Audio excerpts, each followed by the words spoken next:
Hello, it's Amy again, and earlier in the day on one of my first videos about this set of books, the A. Edward Newton collection of books and manuscripts, which was the catalogue of his library that was auctioned off after his death.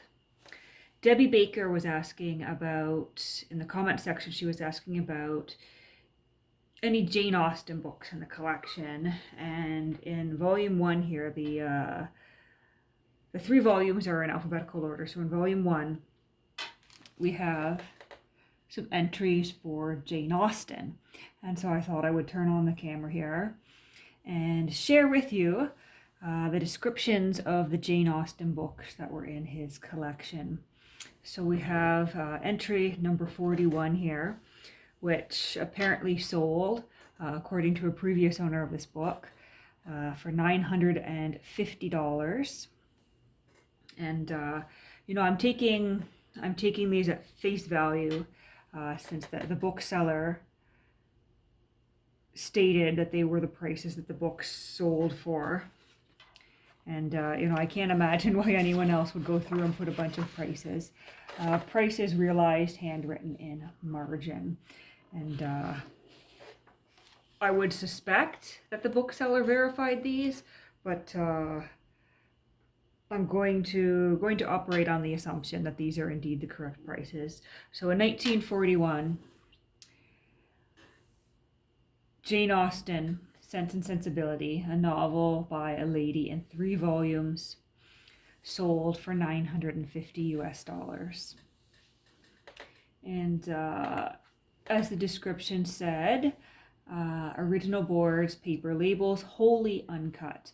And when you talk about a book being uncut, this isn't referring to whether you can open the pages or not. That would be, pages unopened. Uncut means that the size of the paper, the margins of the paper, are exactly as they were when printed by the publisher. Depending on what size of paper a book is printed on and how large the margins are. In earlier times, it was fairly common to cut down the size of the paper before having it bound. And so in this case, it is wholly uncut, meaning that the size of the paper was not cut down to be bound. Back strips and labels defective, covers partly loose.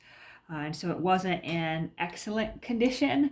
Those are the flaws in his copy of Sense and Sensibility.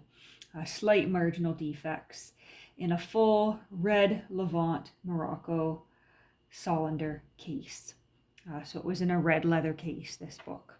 London, printed for the author, 1811. And the smaller notes here are, in some cases, the notes made by the person putting the catalog together, and in other cases, when we see this little thing here, that is an indication that this is a note specifically from A. Edward Newton himself. They took some of his thoughts from, the flyleaves, the end papers, the notes inside his own books, and they also pulled elsewhere, from his published works where he had commented on a certain copy of a book he owned. So we have here a larger description. So first edition, the author's first book, so Sense and Sensibility, Jane Austen's first book, in the original boards, wholly uncut, with the genuine half titles. The following penciled note appears in the front end paper of volume 1. I have collated this book and find it a perfect edition in original untouched condition. September 11th, 1928, Mabel A. Zane. And so it's quite likely that Mabel A. Zane was either a book collector or a bookseller, but at the very least she was someone who collated, and collated means to go through the book page by page and verify that it contains everything you would want, everything that should be there in that specific edition. And so Mabel essentially verified, or is verifying, in the note in this book, that she has looked through this book. It is a true first edition. It contains what a first edition should, and It's hard to tell here, but perhaps she was the one who sold it to Newton in 1928. Then we have number 42 in the catalog here, another book by Jane Austen, and this is Pride and Prejudice, a novel, 3 volumes, the 12 MO. We've got the 12 MO up here as well. And you know, perhaps someone in the comments can help me out here, because I'm not sure what the 12 MO is meant to be standing for. I would suspect it perhaps has something to do with the size of the book, but I'm not sure exactly what that short form means, and maybe I can find it out fairly easily by Googling after I finish this video. But yeah, so it's in full old calf, so it's leather, of course, rehinged, so it probably means that the text block or the boards separated a little bit from the binding, and so it was repaired, rehinged, and a few other small cover defects. A very small piece torn from the upper margin of the title leaf of volume 3, and a few pages sprung in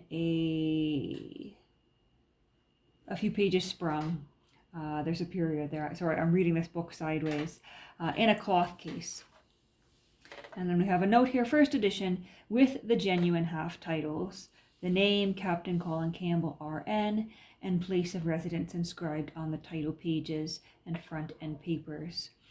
3 of the inscriptions are dated 1829. Then we have number 43, which is another copy of Pride and Prejudice from Newton's collection.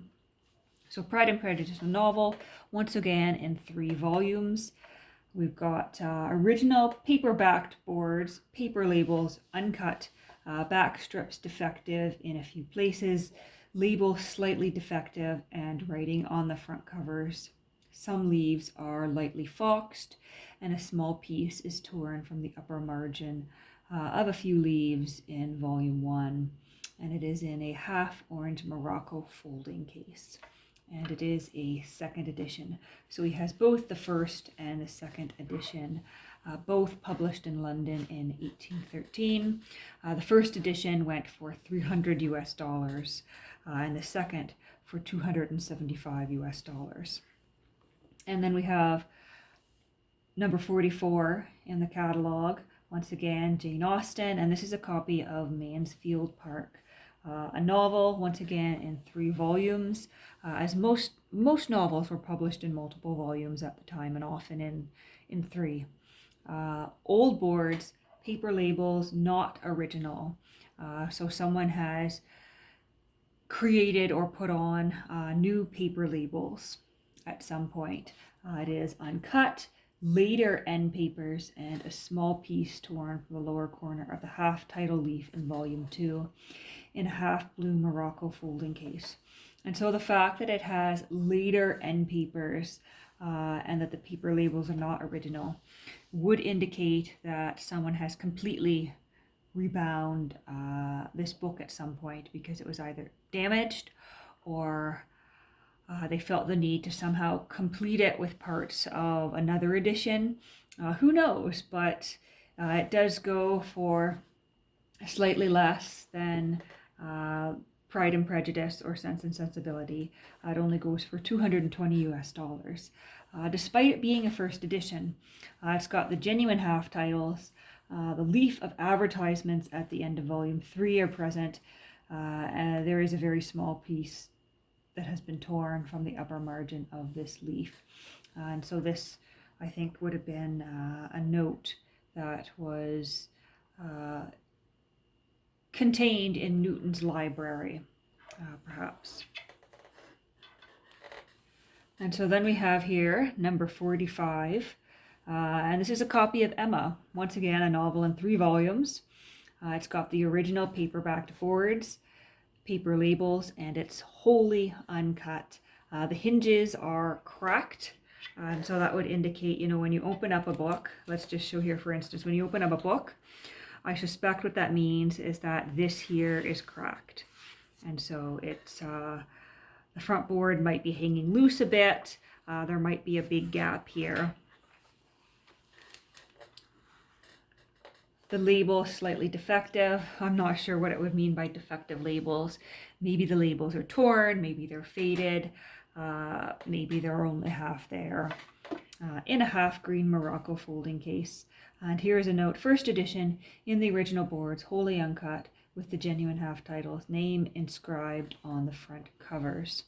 And here we have a note, and this little notation here. I think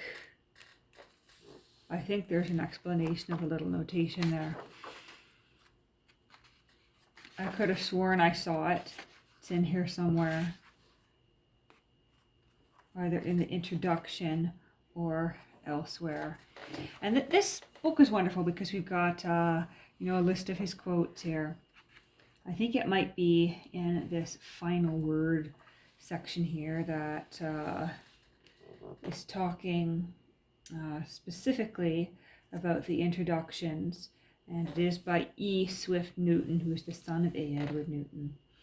My father's own wish, often expressed, was that his collection should be dispersed in this way at a public sale.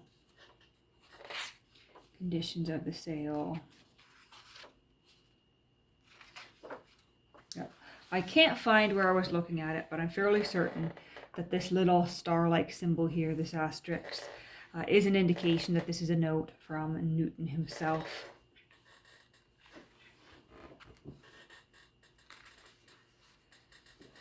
And so we've got that, and we've got one more by Jane Austen here, and this is a copy of Northanger Abbey and Persuasion, with a biographical notice of the author. These two works are contained in 4 volumes.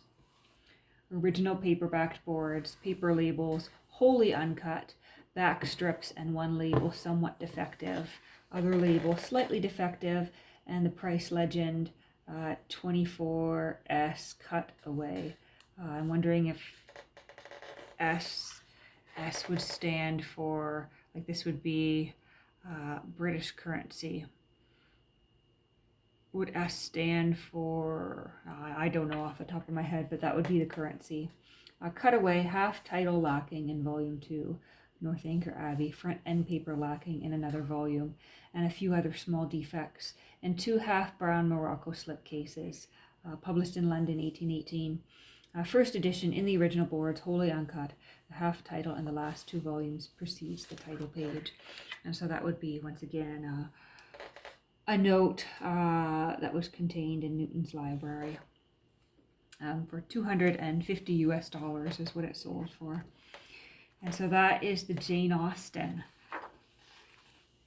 And so as you can tell, not everything was in perfect condition, but he was a small collector of Jane Austen, and